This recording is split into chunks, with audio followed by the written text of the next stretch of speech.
Pemirsa dari Barreskrim Polri, selanjutnya kami ajak Anda menuju ke Polda Metro Jaya. Rencananya Polda hari ini akan mengungkap kasus pembunuhan aktor Sandi Permana. Seperti apa rencananya pengungkapan tersebut kita akan tanyakan kepada rekan Leo Chandra yang saat ini berada di Polda Metro Jaya. Leo, jam berapa rencananya pengungkapan kasus ini akan segera diungkap oleh pihak kepolisian? Ya, selamat siang Rendra dan juga pemirsa Tujuan terkait dengan hari ini Polda Metro Jaya dalam hal ini adalah Direktorat Reserse Kriminal Umum Polda Metro Jaya Jakarta. Ini akan melakukan press conference pada pukul 10.30 yang dijadwalkan di awal. Namun sampai saat ini kami masih terus menunggu pihak dari Direktorat Reserse Kriminal Umum Polda Metro Jaya untuk melakukan press conference terkait untuk mengungkapkan penganiayaan berat yang mengakibatkan korban artis Sandi Permana meninggal dunia. Adapun nanti yang akan memberikan press conference ini dihadiri oleh Direskrimum Polda Metro Jaya, KBP Wira Satya Triputra, kemudian ada Kabid Humas Polda Metro Jaya, Kombes Pol Adi Ari, Syam Indra, kemudian ada pihak dari penyidik, Kasubdit Jatanras, kemudian Kasubdit Resesmob, dan juga Wakapolres Metro Bekasi, serta Kasat Reskrim Polres Metro Bekasi. Adapun pelaku yaitu Nanang alias Gimbal. Dan pada press conference hari ini juga akan disertakan barang bukti oleh pihak Direktorat Reserse Kriminal Umum Polda Metro Jaya, yaitu pakaian, kemudian handphone dan juga senjata tajam pisau yang digunakan pelaku Nanang alias Gimbal untuk menghabisi nyawa dari artis Sandi Permana. Adapun kasus ini sudah diungkap oleh pihak kepolisian yang menangkap Nanang alias Gimbal yang merupakan pelaku pembunuhan artis Sandi Permana. Nanang ini diancam hukuman 15 tahun penjara dengan buntut tindak pidana yang dilakukannya terhadap artis Sandi Permana. Pasal yang dikenakan yaitu pasal 354 yaitu pasal penganiayaan berat atau pasal 338 yaitu kasus pembunuhan KUHP ancaman hukuman 15 tahun penjara. Keterangan ini juga disampaikan oleh Kabid Humas Polda Metro Jaya Kombes Adi Ari Syam Indradi, yaitu pelaku ini tiba di Polda Metro Jaya untuk melakukan pemeriksaan intensif. Kemudian salah satu yang dilakukan oleh pihak kepolisian yaitu mendalami motif pembunuhan. Rendra, saat ini sepertinya kita akan sama-sama melihat dan juga mendengarkan press conference yang akan dilakukan oleh Direktorat Reserse Kriminal Umum di Polda Metro Jaya untuk pelaku Nanang alias Gimbal yang mengakibatkan korban artis Sandi Permana meninggal dunia. Kami akan masih terus menunggu dan mengabarkan secara langsung kepada Anda. Namun sebelum kita akan melihat pelaku Nanang atau Gimbal ini ditunjukkan kepada khalayak umum, saya akan terus memberikan informasi terkait dengan salah satunya yaitu mendalami motif pembunuhan. Kemudian pelaku Nanang alias Gimbal ini sempat diringkus sebelumnya di Dusun Poris RT 409 Kutamukti, Kutawaluya, Karawang, di mana memang pelaku ini diketahui sempat bersembunyi usai menusuk korban Sandi. Kemudian untuk mengamankan aksi Nanang ini sempat memotong rambutnya. Sepertinya Rendra, kita akan kembali ke Direktorat Reserse Kriminal Umum melihat pihak dari Kepolisian Polda Metro Jaya sudah membawa pelaku Nanang alias Gimbal. Mari kita sama-sama menyaksikan.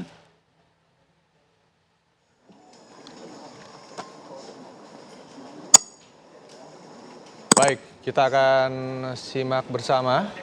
Kami ajak Anda untuk bergabung ke Polda Metro Jaya untuk menyimak keterangan resmi mengenai pengungkapan kasus pembunuhan aktor Sandi Permana, di mana pelaku telah ditangkap dan kini telah dihadirkan di depan awak media. Bagaimana motif dan juga kronologi dari pembunuhan yang menimpa aktor Sandi Permana?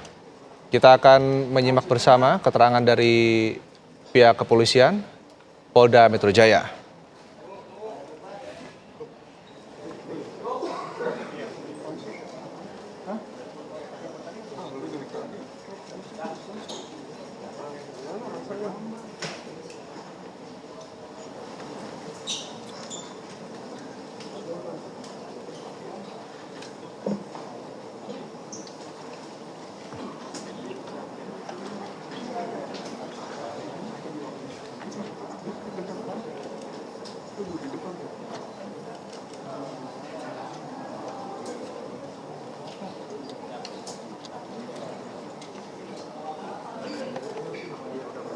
Rekan-rekan bisa kita mulai? Baik, tes. Bismillahirrahmanirrahim. Assalamualaikum warahmatullahi wabarakatuh. Salam sejahtera buat kita semua. Shalom. Om Swastiastu. Salam kebajikan, namo buddhaya. Yang kami hormati Bapak Dirreskrim Polda Metro Jaya beserta rekan-rekan penyidik, ada Kasubdit Resmob. Kemudian yang kami hormati Bapak Wakapolres Metro Bekasi beserta Kasat Reskrim dan tim penyidik. Kemudian yang kami muliakan rekan-rekan jurnalis yang mohon maaf tidak dapat kami sebutkan satu persatu. Rekan-rekan, siang hari ini kita akan melaksanakan bersama-sama konferensi pers pengungkapan kasus pembunuhan atau penganiayaan berat yang terjadi beberapa hari yang lalu berkat kesigapan dan ketelitian serta kecepatan dari tim gabungan Polsek Cibarusah, kemudian Satreskrim Polres Metro Bekasi Kabupaten dan juga Direktorat Reskrim atau Subdit Resmob Direktorat Reskrim Polda Metro Jaya akhirnya dalam waktu 3 kali 24 jam tersangka berhasil diamankan oleh tim gabungan penyidik. Selanjutnya kita dengarkan bersama-sama penjelasan dari Bapak Dirreskrim tentang kasus secara lengkapnya hingga pengungkapan. Kami persilakan Pak Dir.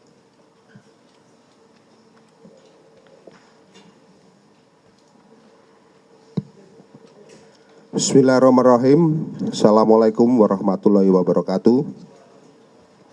Selamat siang dan salam sejahtera bagi kita semua. Om Swastiastu, Namo Buddhaya, salam kebajikan. Yang kami hormati Bapak Kabid Humas, Pak Wakapolres Metro Bekasi, Pak Kasubdit Jatanras beserta tim penyidik, Pak Kasubdit Resmob beserta tim penyidik, Pak Kasat Reskrim beserta tim penyidik, rekan-rekan media yang saya hormati dan saya banggakan. Pada kesempatan yang baik ini kami akan merilis terhadap kasus pembunuhan ataupun penganiayaan berat yang terjadi di perumahan Cibarusah Jaya, Blok H4 RT 5 RW 8, Desa Cibarusah Jaya, Kecamatan Cibarusah, Kabupaten Bekasi, Jawa Barat, yang terjadi pada tanggal 12 Januari 2025 sekira pukul 06.45 waktu Indonesia bagian Barat. Kasus ini dilaporkan oleh Saudara Ade Andriani di Polsek Cibarusah, Polres Metro Bekasi. Perlu kami sampaikan bahwa waktu kejadian daripada kasus ini terjadi pada pukul 06.45 waktu Indonesia bagian Barat, di mana tempat kejadian perkara ini terjadi di perumahan TNI Polri di Cibarusah Jaya, Blok H4 RT 5 RW 8 Cibarusah, Kecamatan Cibarusah, Kabupaten Bekasi. Adapun identitas daripada korban adalah inisial SPKS atau yang sering dikenal dengan Saudara SP. Ini merupakan seorang laki-laki yang berumur sekitar 46 tahun yang merupakan warga setempat di seputaran TKP. Kemudian selanjutnya kami sampaikan untuk motif daripada pelaku ataupun tersangka melakukan perbuatan tersebut adalah disebabkan karena pelaku ataupun tersangka sakit hati karena merasa direndahkan oleh korban dengan cara melihat ke arah tersangka secara sinis dan korban melakukan atau meludah ke arah korban. Ya. Ulangi. Si korban meludah ke arah tersangka. Jadi kami ulangi bahwa si tersangka merasa direndahkan oleh korban dan melihat sinis yang kemudian si tersangka merasa tersinggung karena si korban ini meludah ke arah korban.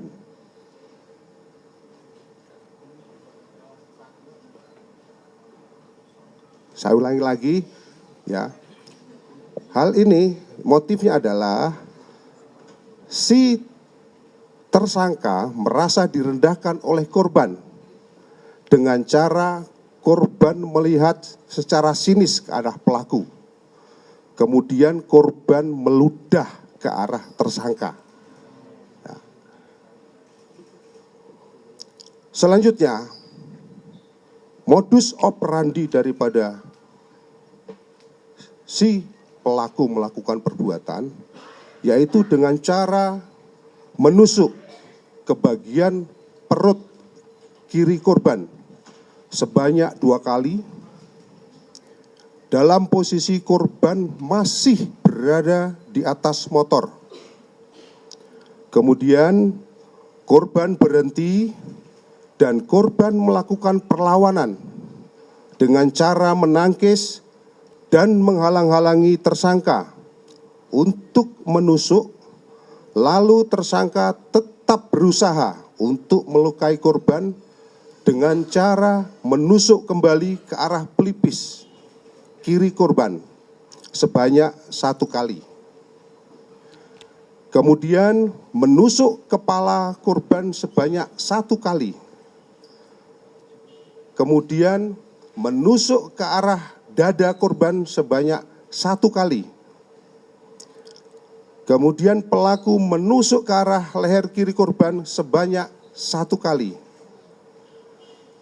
Selanjutnya, pada saat korban ingin lari menyelamatkan diri, tersangka mengejar dan menusuk kembali ke arah punggung kiri korban sebanyak 1 kali dengan menggunakan sebilah pisau, yang mana pisau tersebut diambil dari kandang ayam dari samping rumah daripada tersangka. Selanjutnya kami sampaikan kronologis kejadian sebagai berikut. Pada awalnya, tersangka adalah bertetangga dengan korban sejak tahun 2017 di perumahan Cibarusah Jaya, Blok H4, RT 5, RW 8, Kecamatan Cibarusah, Kabupaten Bekasi. Selanjutnya, pada tahun 2019, ketika korban akan melakukan ataupun mengadakan pesta perkawinan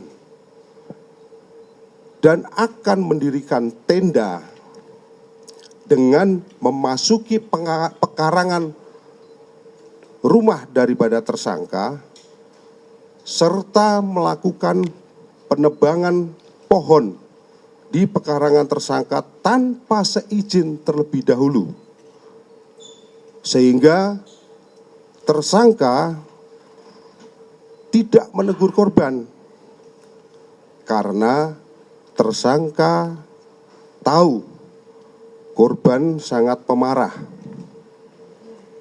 Atas perbuatan tersebut, korban ataupun atas perbuatan daripada korban, tersangka merasa sakit hati dan menyimpan dendam kepada korban. Kemudian sehari-hari tersangka menjalani kehidupan bertetangga dengan korban secara tidak harmonis. Tersangka tidak pernah menyapa korban, demikian pula korban juga tidak pernah menyapa dengan korban. Sehingga pada tahun 2020, tersangka dan keluarganya memutuskan untuk menjual rumah daripada tersangka yang ditempati oleh tersangka beserta keluarganya dan kemudian pindah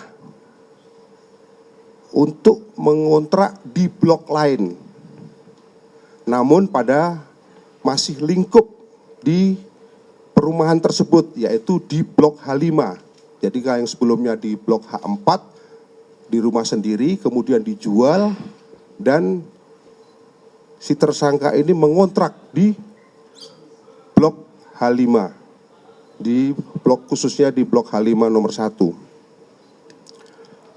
Selanjutnya, pada sekitar bulan Oktober 2024, di lingkup RT tempat tersangka tinggal diadakan acara rapat dalam rangka untuk menurunkan RT 5 RW 08 karena diduga ketua RT yang saat itu menjabat diduga ketua RT-nya ada melakukan perbuatan perselingkuhan dengan warga sekitar. Dalam acara tersebut, korban berteriak dan beradu mulut dengan istri ketua RT. Lalu tersangka mendegur korban dengan kalimat, "Gak usah teriak-teriak, biasa aja." Namun korban melototi tersangka dan berkata kepada tersangka dengan kalimat, "Lu bukan warga sini, gak usah ikut-ikutan." Mendengar ucapan korban, tersangka diam dan mencoba untuk menenangkan diri. Namun dalam hati, tersangka menambah dendam yang selama ini tersangka pendam terhadap korban.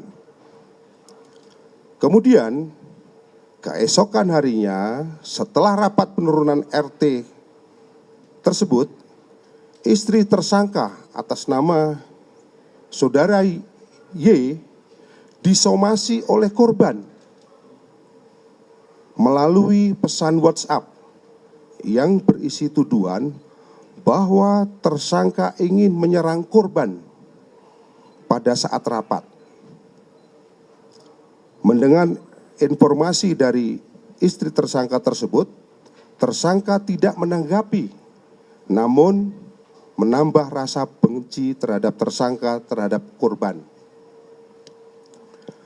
Kemudian pada hari Minggu, tanggal 12 Januari 2025, sekitar pukul 06.30 waktu Indonesia bagian Barat, pada saat tersangka memperbaiki sepeda motor di pinggir jalan di depan rumah tersangka, tersangka melihat korban sedang mengendarai motor dari arah depan posisi rumah tersangka kurang lebih berjarak sekitar 2 atau 3 meter.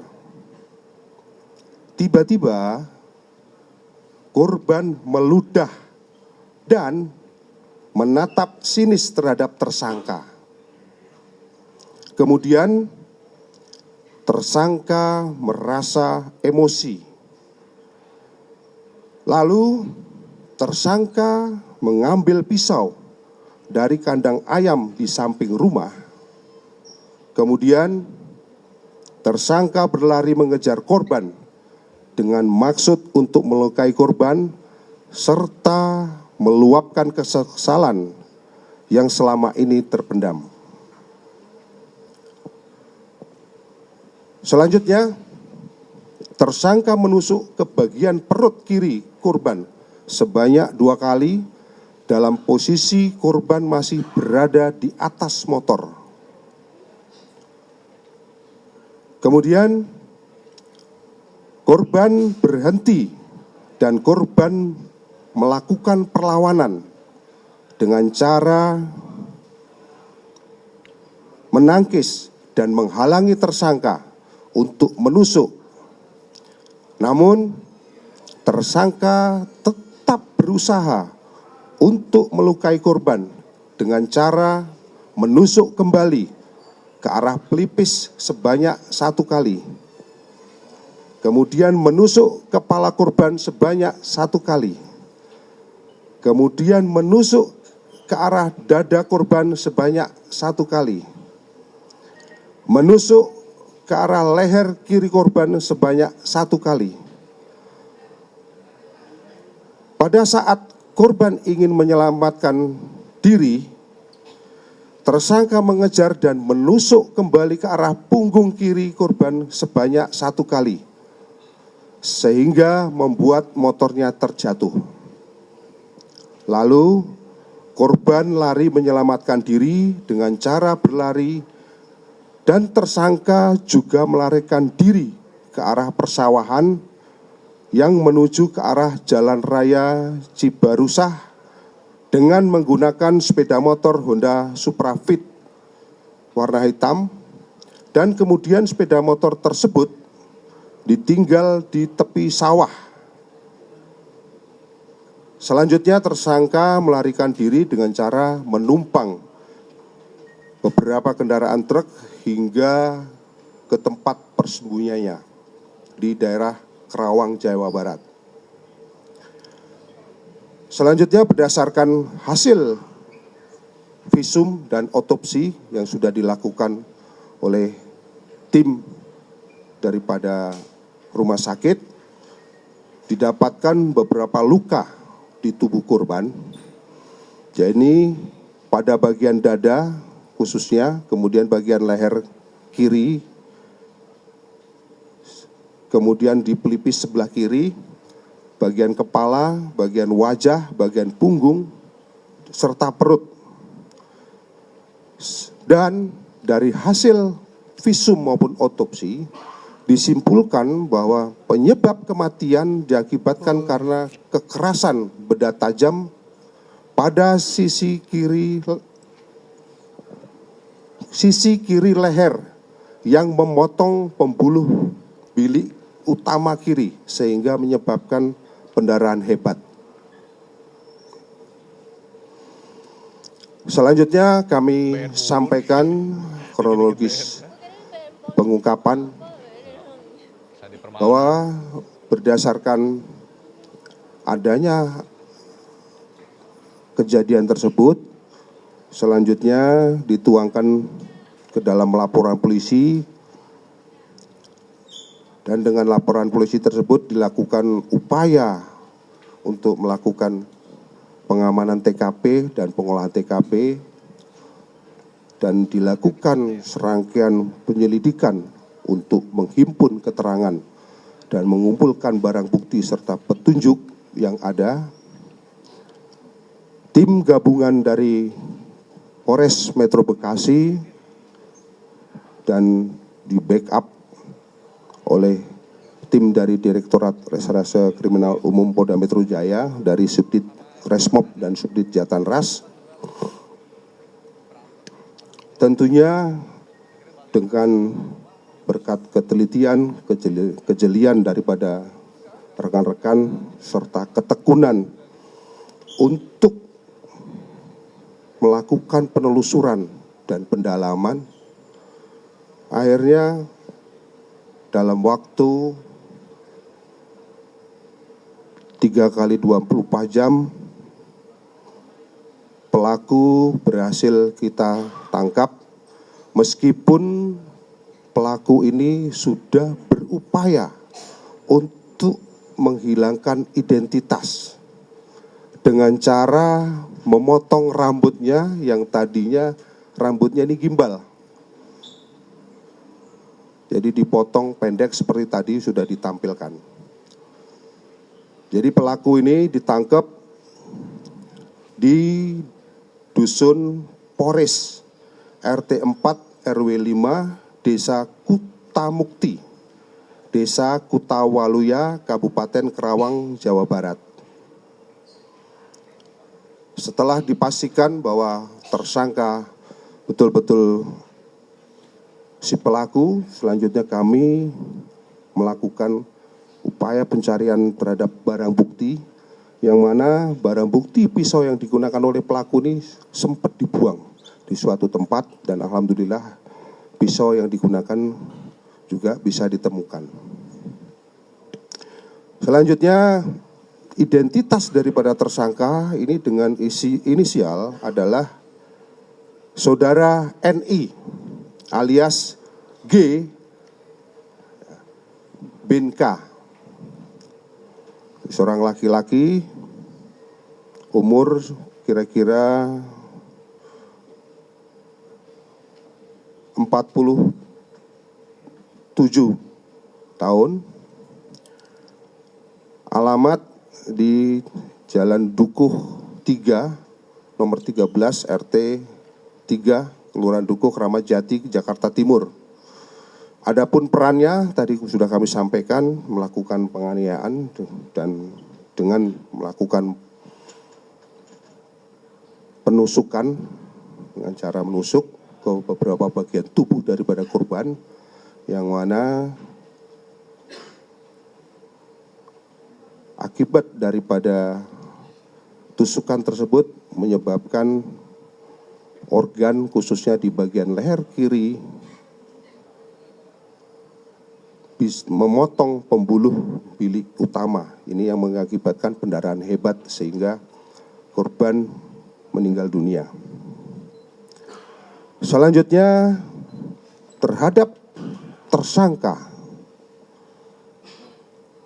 kami persangkakan dengan pasal 338 KUHP dan atau pasal 354 ayat 2 KUHP. Dengan ancaman hukuman untuk pasal 338 KUHP yaitu maksimal 15 tahun, sedangkan untuk pasal 354 ayat 2 KUHP dengan ancaman hukuman selama 10 tahun. Mungkin ini yang perlu kami sampaikan pada kesempatan siang hari ini. Sekali lagi kami ucapkan terima kasih pada kesempatan yang baik ini. Tentunya pada kesempatan yang baik ini kami ucapkan terima kasih pada masyarakat yang pada saat proses penyelidikan memberikan informasi yang berharga guna mendukung proses pengungkapan kasus ini.